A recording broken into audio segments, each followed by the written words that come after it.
baare yi nga xam ne ñoo nekk ci noor yëpp ba ñu nekkul ci sa noor am na ñoo xam ne participé nañ ci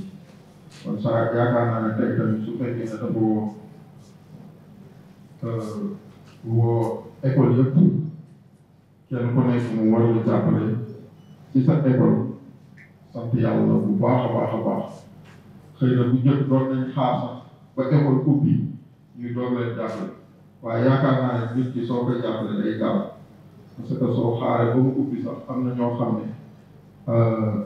seen loxo jotul seen ginnaaw day xaw a metti si ñoom mais tey jii am na parents yoo xam ne su fekkee ne lii jot nañ ci ñu jàppale leen ci njaboot bi yaakaar naa ne lu am solo la kon boog ñu ngi lay sant ci turu délégué de quartier yi nga xam ne ñoo nekk ci biir Thiès nekk ci nord ñëpp ñu ngi lay sant di la gërëm di la wax ne daal vraiment gis nañ sa taxawaay gis ni nga yaatale gis ni nga teeyee dal kon boog yal na yàlla oyofal yan boo gis sax day diis waaye yal na ko yàlla téyal ba lépp li nga xam ne mbébét nga ko ci nord mbébét ko ci biir Thiès mbébét ko ci biir Sénégal yaag sa frère Birame Souleye yal na ko yàlla jàppale yal na yàlla gën a jox ay ndombay tànk yu gën a kawe yi nga xam ne su boobaa Thiès dinañ ci gis seen bopp parce que yaakaar naa ne ku la jox añ ku la jox ndékki jox la añ su la nee di nga war nga sant yàlla xam ne di nga bu baax a baax di sant conseil yi ak conseillers yi nga xam ne ñoo toog fii vraiment di leen gërëm di leen sant di sant tamit naataango yi nga xam ne wax dëgg yàlla yàqaluñ la dara ñu ngi sa wet di la accompagner di la jàppale suñ ci limee fi nga xam ne mooy Papa Touré waaw Raphaël ñun ñëpp ñi nga xam ne ci enseignement nga nekk ba yàlla jox leen ay ndombay tànk ngeen taxawee fii comme yéen ñu ngi leen di sant di leen gërëm di sant directrice yi nga xam ne ñoo fi nekk parce que kenn ku nekk tamit da ngay am koo xam ne ragal payte moom day xañ a wërsëg man moom dama fee am samay école yoo xam ne dañ nekk ci sama quartier lu ko mel ni école Cheikh Souleymane Diouf directrice Rose ñu ngi lay sant di la gërëm madame Fall di directrice su école Gabriel Dione moom it Assou ñu ngi lay sant di la gërëm di ñaan yàlla daal lépp li nga xam ne monsieur le maire def na ko fii yàlla na ko yàlla gën a jàppale ba su déwénee ñu mën a gën a am situation yu ëpp yi ñu ngi gërëm ñëpp di leen sant di leen dinaa ko bàyyee maire dina ci ñëwaat il va vous donner fu ñu ci toll ak yan jéego lan ci def. Pour la désinfection des écoles c'est Bakar qui était le maître d'œuvre ma jox ko numéro école yi defe naa ne bu lépp dajul aussi élèves yi nga xam ne école yi nga xam ne accès wu ci ñoom nañu signalé wu ba démb maa ngi woote poñen ñu ne ma ñëw nañ fa cela veut dire même fi gën a sori dem nañ fa waaw mu ne Bakar nee na on a fait toutes les écoles xëy na su loolu jàllee actuellement wax ngeen problème mu toilette ñun toilette dañ ko jël à bras le corps parce que dañoo jàpp ne intrant la boo xam ne dafa am solo ci école yi moo tax ñu def un programme su ma juumul ci année bi ci juróom-ñaari école defar nañ fa toilette bi ay toilette école Issa Konaré école Seydou Ndoye Medina Fall 3 actuellement defe naa Medina Fall 2 nekk na am Mbour bërki démb sëñ Issa Dem nekk na am Mbour Kër Modou Ndiaye loolu ay école yu rëy la ak sax bi bu ñu ko defee ren def ko déwén mu mat sëñ Assane Fall moom dañu waxoon ne seen problème du problème mu toilette yu bees dañoo am toilette am problème bu ci am j'en ai parlé récemment à Bousso wax naa ko Bousso ñaari yoon mbay fekk ni defal na Bousso ma ne ko ñii ñoom ñoo gën a yombale comme ñoom laaj ñu bu bees nañ ci taxaw mu ne ma effectivement dina ci taxaw mais pour vous dire que def nañ ci ay jéego def ay jéego aussi ci réhabilitation salle de classe yi école yi passé daaw c'était ci biir année scolaire bi passé école Kër Issa aussi ay salle de classe yu mucc ay bu fa jaar gis ko daaw on était à Idrissa Diop ren 2 classes ren aussi ñoo ngi réparé 2 classes Idrissa Diop 2 classes annexe Malick Sy daanaka pare na Jaxaaw suñu partenaire ñoo fa nekk salle de classe toilette donc defe naa ne lépp dajul mais année bu nekk rek bu ñu def ay jéego te xeebuñu ko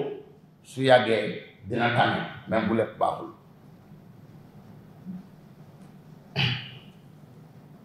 c'est vrai def nañ effort ci état civil yi conduire ko sóoraale ci école yi nag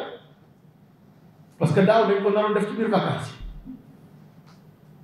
on a demandé nan xaar ba école tijji élèves yi mën cee bénéficier mais je dois dire que li jot ci élèves c'est en deçà li ñu yaakaaroon parce que nag xale yaa ngi ci école yi amuñu koy fi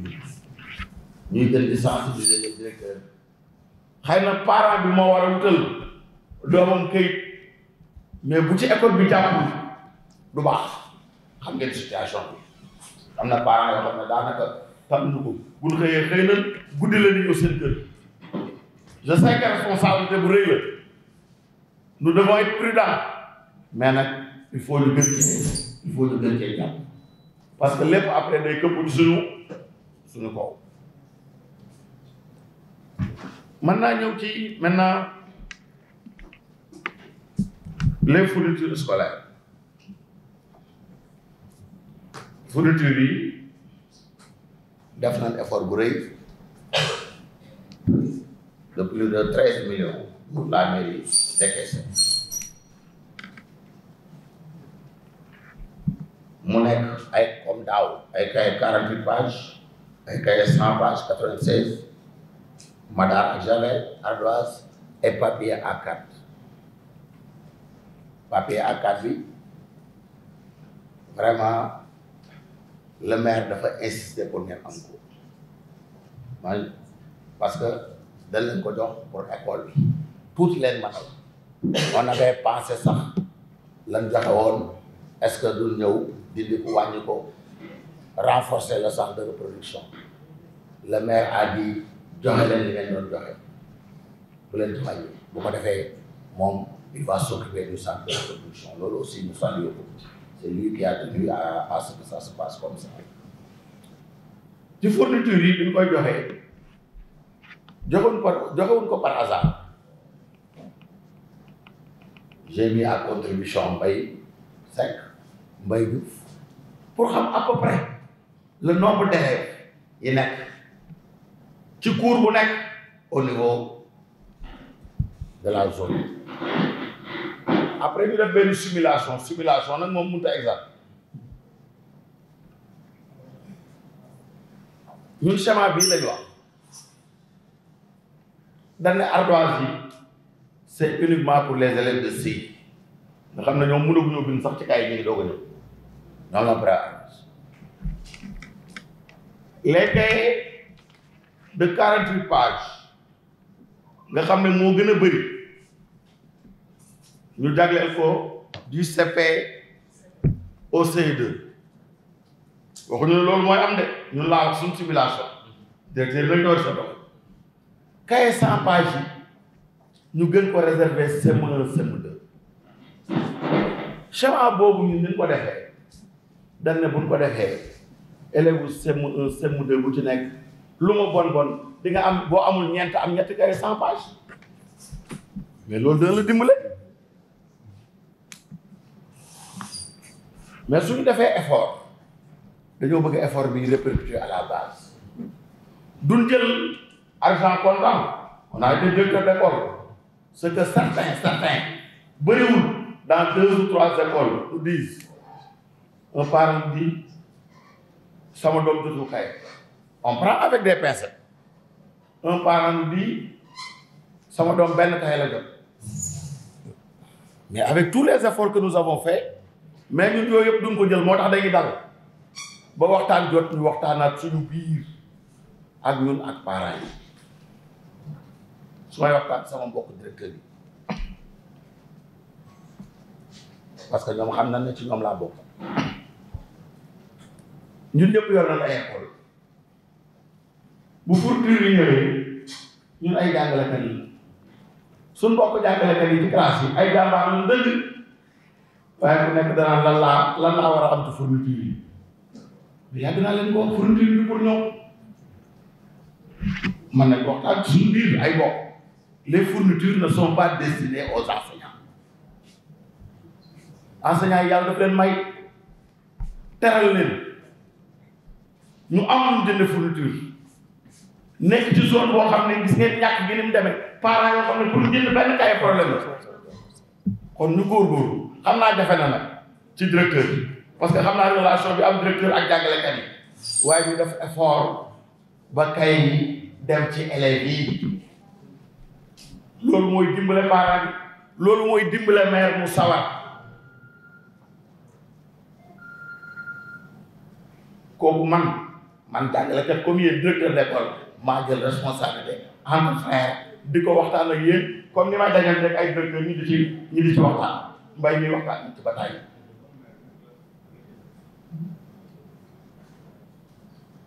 donc loolu daal donc bëgg bu bàyyi ko xel deuxièmement su fekkee ne distribué nañ ba pare mais ni may waxe ne les parents ne sont pas les cahiers ne sont pas destinés aux élèves loolu laay wax ne les cahiers ne sont pas destinés à l'association des parents d'élèves au CGE élèves yi ñoo ko moom seen fierté la fi may terminer mooy on donne des fournitures ñu joxe ko waaye suñ ko joxee ñun duñ ci am benn feedback mais un directeur d'école suñ la joxee fourniture nga jox ko ba pare ak nu mu mën a toll war nga mën a jël benn feuille ne liñ ma joxe woon nii laa ko joxee nii laa ko joxee daf ñuy permettre ñun su doyee ñu xam su manqué mais ñu xam est-ce que lan moo manqué CREI yi xamuñu est-ce que CREI yi xamuñu parce que amuñu retour te dañoo bëgg su ngeen joxee ba pare ñu am retour parce que ñun ñii dana jël ay kay mu nekk ay millions yu teg ko suñu loxo mais day am retour am bii mooy bi fi ñëwee ci mairie bi suñ 4e édition boo ma yee à 2 heures du matin décharge yi ñaar la 2 heures du matin ma wax la 4 ans école bu nekk jànq lañ ko jox nangam mi ngi nii ñii xam nañ ko li ko dalee 4 ans 2022 ba léegi donc loolu xam ngeen ko yàgg ngeen rendre compte mais da leen koy fàttali rek di la vérité kon du ma gudd yéen a yor seen école nag jàngalu ma leen dara lu ma xam-xam ngeen ko waaye nag damaa am sañ-sañ wax ak yéen ñu la vérité bi loolu rek laa wax di saluer la présence de l'inspecteur je vous remercie.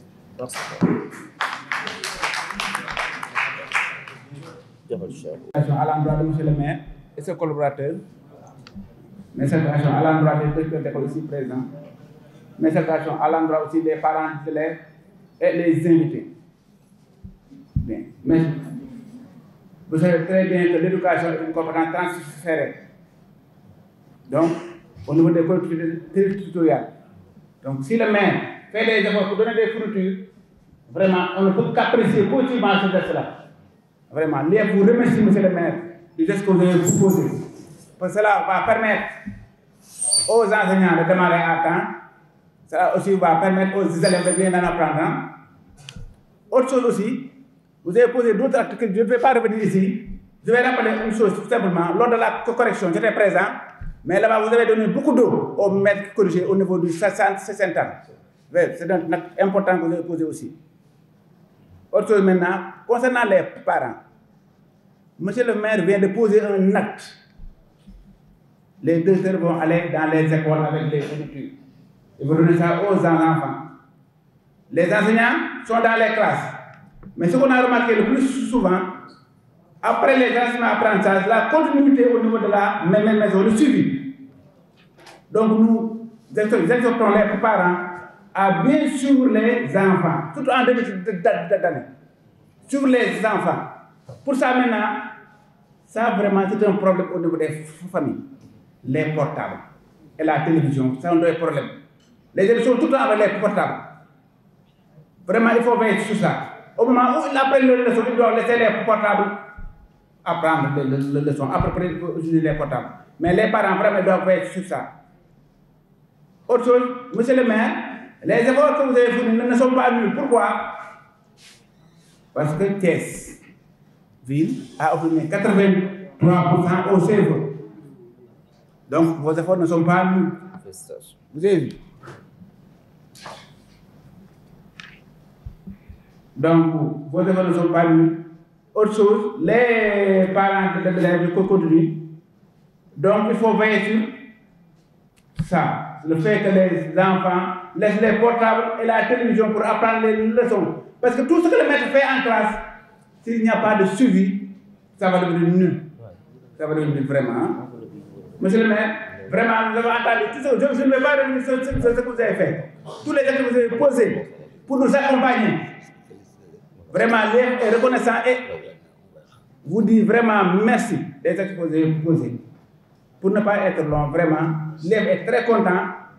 des actes que vous avez posés pour nous accompagner dans le domaine de l'éducation. Vraiment, merci beaucoup, monsieur le maire. C'est-à-dire, le lycée devait venir, mais il est empêché. C'est M. Mbaye qui devait venir, mais il est empêché. Je le représente ici, je représente l'élève. Mais vraiment, monsieur le maire, merci beaucoup, vraiment, merci beaucoup. Et vous êtes le premier partenaire, avant l'ouverture, à donner des fournitures. L'élève est reconnaissant par rapport à ça. Vraiment, merci beaucoup. Merci. Okay, merci. di jox seen wàccuwaay bu baax a baax di commencer ci nuyoo bi le représentant de l'IEF inspecteur Diallo inspecteur Mbaye soyez les bienvenus. Je pense que ce teewaay bi tey am na solo et ça nous réconforte, ça nous revigore. Quand on fait les efforts, on voit que la hiérarchie est là à nos côtés. Vraiment, ça nous encourage. Merci pour ce déplacement. Je dis donc tous les acteurs de l'école qui sont ici présents. Je peux commencer donc par le COREC. Donc la coordination des directeurs d'école représentée ici par M. Seck. M. Seck ñoo ngi nuyu doyen di la ziar bu baax di nuyu tous les directeurs d'école qui sont ici présents. te ku ci nekk rek moo mën a jaar ci turam. Parce que je pense que c'est pas pour se vanter, mais il y a une complicité entre la commune de Thiès Nord, la mairie de Thiès Nord, et également le système éducatif, et plus particulièrement donc les directeurs d'école et les enseignants. Je nuis donc nos chers invités, donc les délégués de quartier qui sont ici présents, donc au cadre de gox yi ak ñëpp ñu fi ñëw rek di nuyu également donc la presse. Je pense que li ñuy def tey c'est une tradition. C'est une tradition boo xam ni ça rentre dans l'ordre normal des choses. Comme on l'a si bien dit tout à l'heure, tout le monde sait que l'éducation c'est une compétence transférée. État central jël ko jox ko les collectivités territoriales ñu war a mën a am li ci gérer. Comme tey lii ñu leen defal dama jàpp ni force la yéen ko moom da ngeen ko war a jël si yóbbu ko. Donc duñ ko def ngir wane wu wala pour vanter wu wala pour def leneen lépp lu ñu def ci école rek jàpp leen liñ ci war a def te defaguñ ko moom moo ëpp. Donc moo tax ni ko waay ji waxee sànq rek dañuy ñaan yàlla toujours donc mooy yokk bu baax a baax parce que man sama yéene ak tout le conseil municipal c'est d'oublier les 15 000 élèves qui sont dans la commune de Thiès Nord. Chacun ñu jox leen donc les intrants nécessaires pour le fourniture pour doy mettre le donc dans de bonnes conditions ñun loolu suñu yéene te loolu lañ fas yéene def di ko ñaan saa su nekk donc di ci travailler xam nañ ni li nga xam ni tey yëkkati nañ ko di ko teg ci seen loxo pour ngeen yóbbu ko ci seen école donc am na une partie boo xam ni donc dina ko régler mais on restera toujours à l'écoute on restera toujours donc des serviteurs du système pour que véritablement ci seen école yi donc seen mission ngeen mën ko porter à bon port donc suñu xale yi jàng dans d'excellentes conditions moo tax j'aime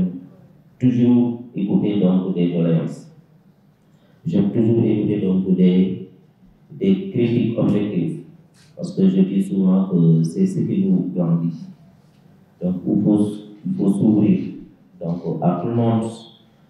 mën a déglu ñëpp ñu wax la jafe-jafe yi mu doon nga xam ci sa tànku tuddee pour mën ci avancer je pense que lu doyen Seck wax dégg nañ ko lu ci doyen Ndeye Ndiaye également wax donc dégg nañ ko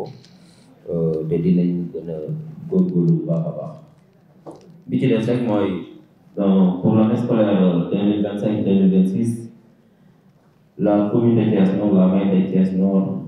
a fait beaucoup d'efforts sur ce par le biais de son conseil municipal. Il y a environ une enveloppe de 70 millions qui a été dégagée, rien que pour le système éducatif, pour l'année scolaire 2025-2026. Et ces 70 millions-là sont répartis entre différents secteurs. On peut parler donc de fourniture scolaire. Il y a donc environ donc une enveloppe de 15 millions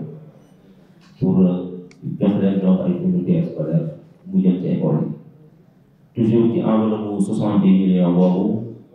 bokk na ci donc ay réhabilitation salle de classe. doyen Demba moo koy wax léegi tey ku dem annexe Malick Sy di fa gis ñaari salle de classe yu bees. ku dem également église Diop nga gis ni donc am na ñaari salle de classe donc ñu koy réhabilité ñu koy defaraat. ku dem Kër Seyib Ndoye également di ko fa gis. ku dem tey jii Cheikh Souleymane Diouf donc dañ ko gis donc gis fa ay travaux yoo xam ne la mairie moom moo ko fay def donc na ci également participer un peu dans le cadre donc dans l'environnement donc de l'école moo tax pour cette année on a démarré avec l'école Gabriel Dione nga xam ni cours bi yëpp donc war nañ ko def pavage bu rafet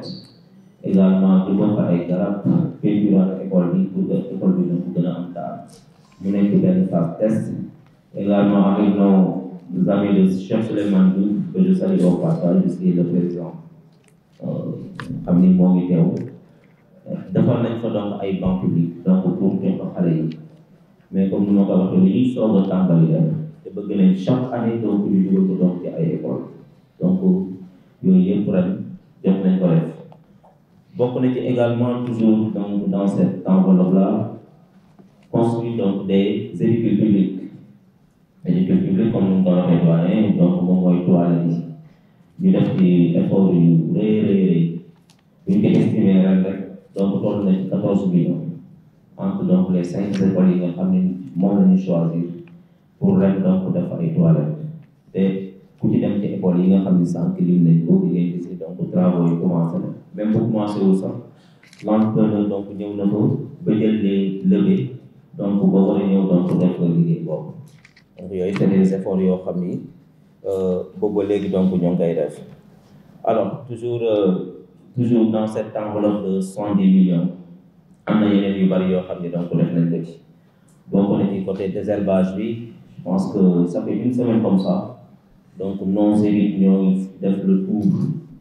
donc des écoles pour pouvoir désherber et également désinfecter ñoo ngi def le tour il y a beaucoup d'écoles yoo xam ne déjà dem nañ fa jaar donc def liggéey boobu effort yi nga xam ne toujours jagleel nañ ko yi nga xam ne jagleel nañ ko donc le système comme moo ko waxee rek luñ ci def rek xeeb nañ ko donc Seck centre moo koy wax le centre de reprographie et pour cette année je pense qu'il y aura donc un véritable changement Inch'Allah Rabbi parce qu'on a trouvé avec nos moyens et un partenaire donc 2 risographies sur l'état donc il y aura 2 lithographies yoo xam ni vraiment dinañ capacité le centre de lithographie. Le papier également donc dinañ ko yor donc on a tout préparé moo tax doyen bi ma ko annoncé loolu mu ne ma kon est-ce que duñu jël carton RAM yi ñu doon jox ñu yóbbu ko ci kaw ma ne ko non on les laisse avec le carton de RAM peut-être que ça c'est pour régler des problèmes ponctuels et urgents donc au niveau de leurs écoles mais le centre de lithographie inchallah si tout se passe bien donc sera alimenté suffisamment inchallah donc bokk na ci aussi effort yi nga xam ne dañ koy def je pense que depuis 2023 directeur mën nañ ci ñëw le conseil municipal mën nañ ko également cédé mooy effort yi nga xam ne def nañ ko concernant l'école Petit Thialy. Petit Thialy ça fait 3 ans comme ça ci état piteux bi nga xam ni école bi nekkoon na ko nag bi donc classe yi vraiment kenn mënu foo na dugg jàng fa def fa dara on a mis donc beaucoup d'efforts. Première mesure bi jël mooy donc déloger l'école délocaliser ko génne leen ci école bi donc dem luyee leen diggante 2023 boobu ñu ko commencé def ba 2025 bi ñu nekk bi ñu defee centre lay calcul rek on est à 42 millions yoo xam ni mobilisé woon nañ ko donc pour que luyee école Petit Thialy mettre leen donc dans d'autres écoles d'autres salles de classe.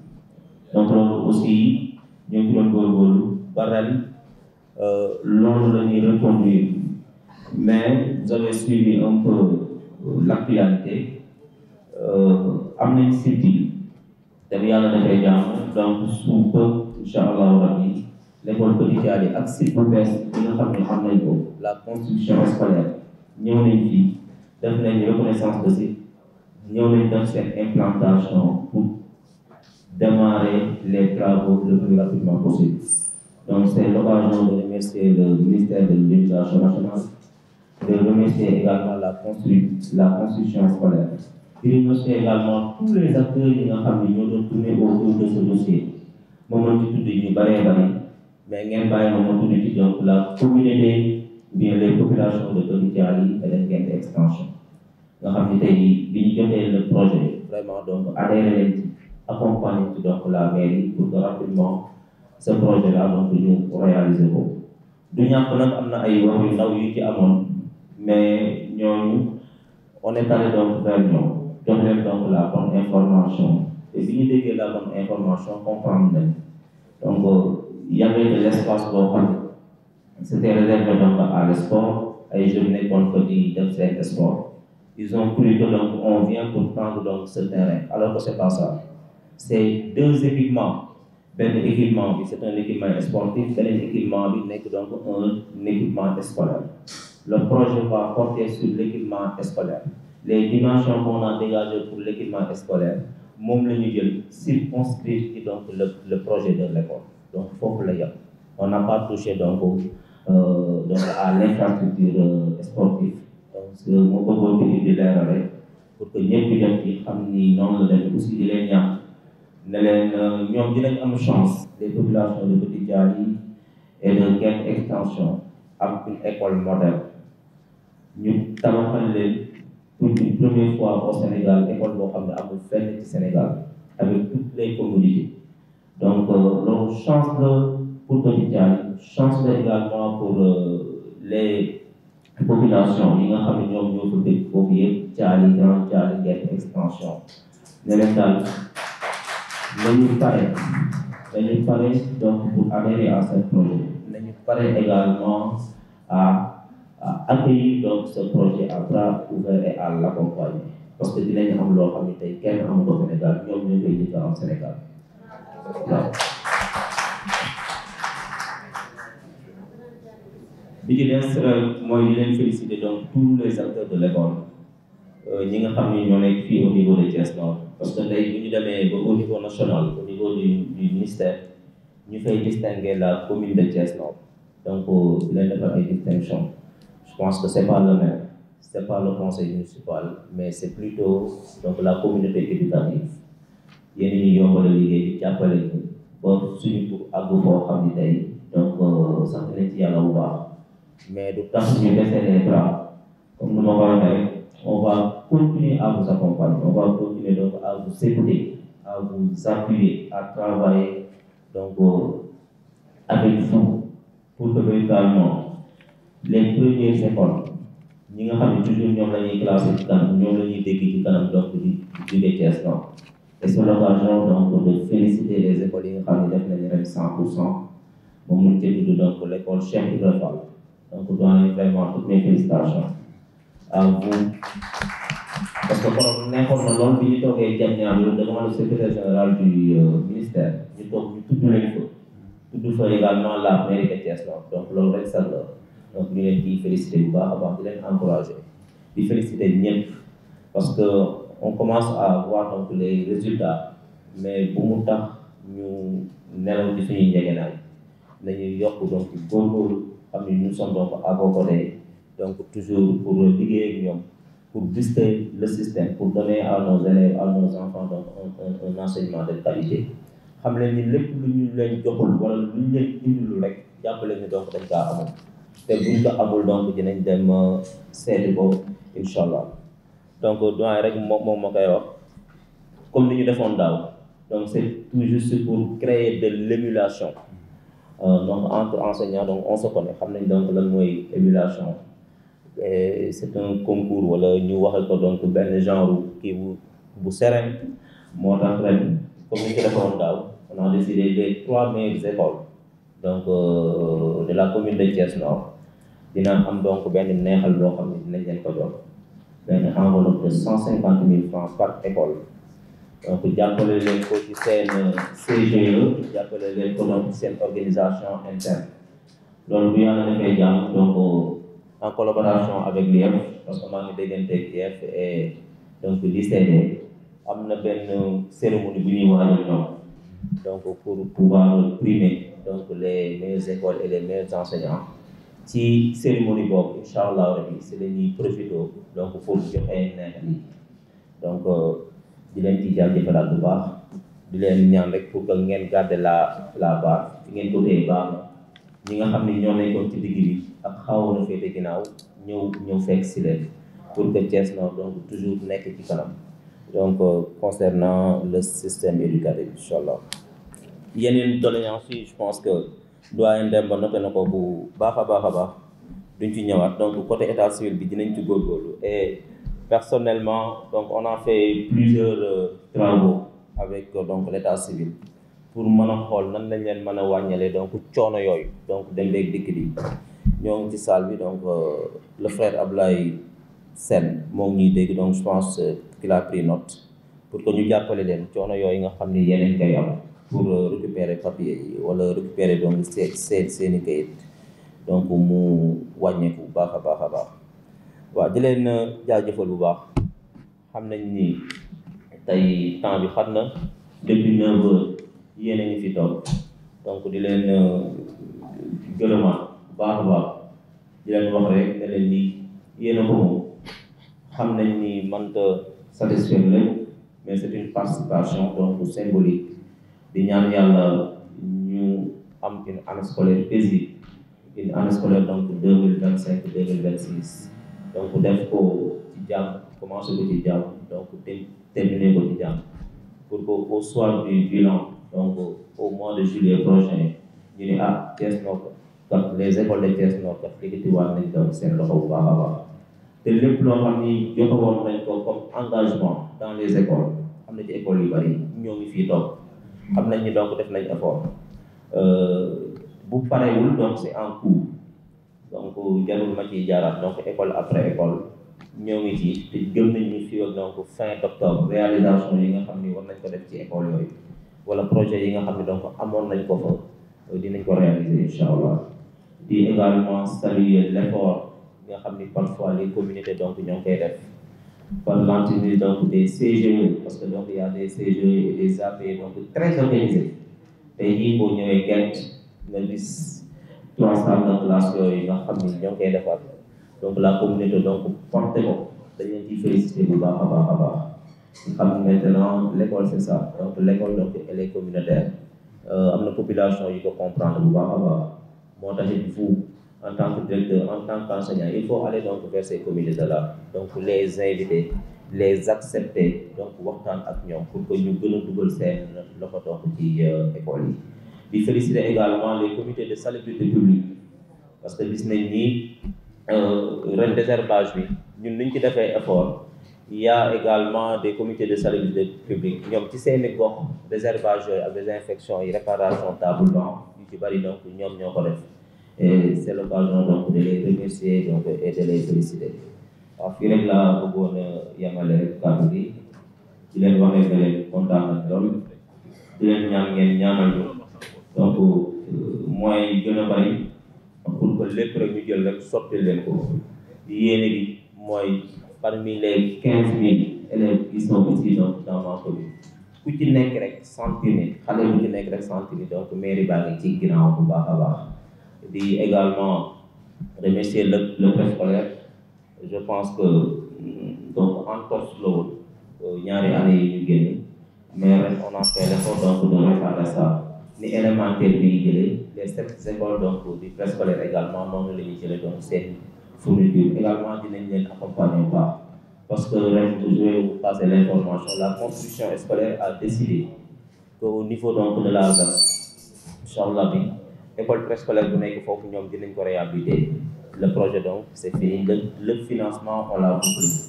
Nous également, la mairie, la case des tout petits bu nekk au niveau de Médina Fall dina am donc ay travaux yoo xam ne donc dinañ ko def ren. waa GCO donc accompagné ci le lycée de Médina Fall également il y aura donc 2 à 3 salles de classe yu bees yi nga xam ne donc dañ ko fay tabax. On est allé chercher des partenaires mu nekk waa GCO ñu accompagner ci donc loolu tamit dinañ ko def foofu donc di leen wax rek ne leen on est là toujours xam nañ ni mën nañu lépp mais daal bëgg nañ chaque année ñu def quelque chose de conséquent boo xam ni dañ koy dugal ci seen loxo pour vous permettre donc de travailler dans d'excellentes conditions di leen jaajëfal bu baax a baax je vous remercie. Les directions venant du ministère de l'Éducation que Thiès-Ville, elle est très contente parce que il était venu ici l'année passée pour faire une supervision, mais les enseignants ont fait de belles prestations. Il a dit devant tout le public qui était là-bas, vraiment pour dire que vraiment il y a des efforts qui sont faits au niveau de Thiès. Et pour vous dire que l'école Cheikh Ibra Fall, on avait programmé ça pour la supervision, mais ils n'ont pas pu aller là-bas. Pourquoi? Parce qu'ils ont eu une contrainte. Mais moi, j'étais parti là-bas pour faire une supervision. Mais l'enseignant qui est au niveau de l'école Cheikh Ibra Fall, on les a tout simplement d'arrêter au niveau de la communication orale en anglais. Il n'a pas fait d'évaluation. Mais l'enseignant a fouillé, il a évalué même. Lorsque Mme C est venue, je lui ai même donné les évaluations que l'enseignant de Cheikh Ibra a fait. Vous avez vu? Donc, pour vous dire que vraiment, il y a des efforts qui sont faits pour booster l'éducation au niveau de Thiès. Vraiment, je vous remercie. Merci bien. Merci.